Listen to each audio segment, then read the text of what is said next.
And welcome back, everybody. Today we're going to do another spray paint test.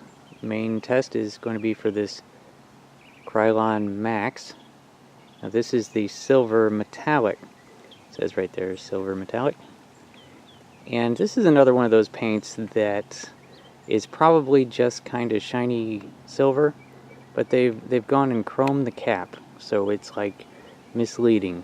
And we're going to find out today whether or not this is more chrome or more silver, and also how it covers.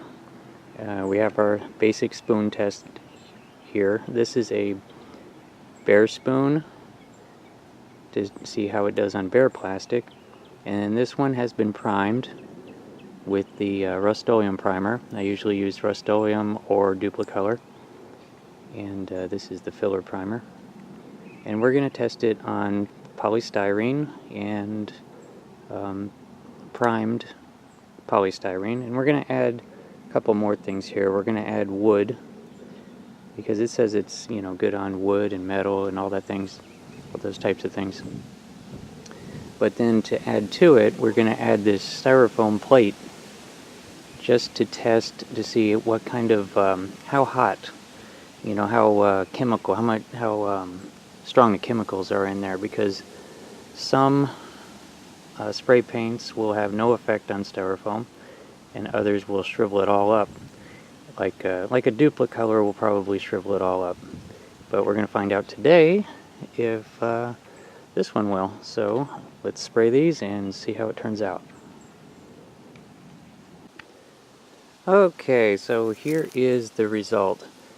Now, this is 3 coats of this stuff, and they were applied 20 minutes apart, and it's been 20 minutes since the last one, and so this is all dry.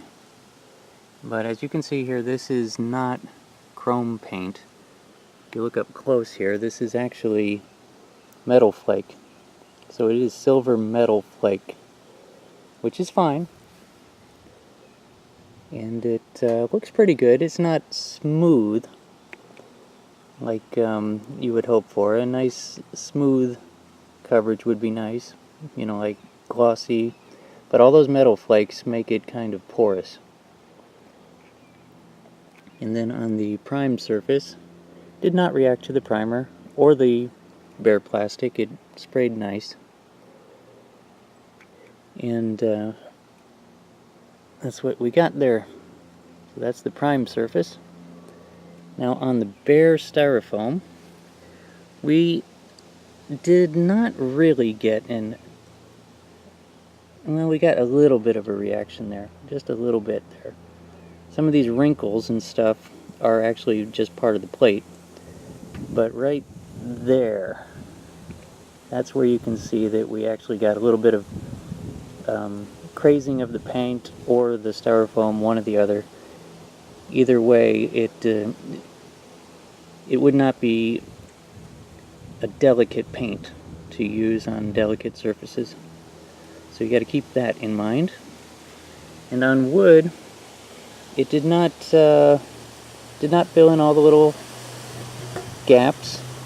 And this is 3 coats.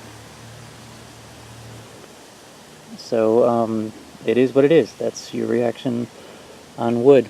So, I mean, it's good paint, and it gives, you know, about, you know, look at right there. The finish on the front of the can, right there, is basically the finish that you get. And that is the color they should have painted the cap, because it is not chrome. I don't know why they do that. That cap should have been painted that color. Just letting everybody know. So, I mean, it's good paint, but it's not chrome paint. Hope this helped y'all, and thanks for watching.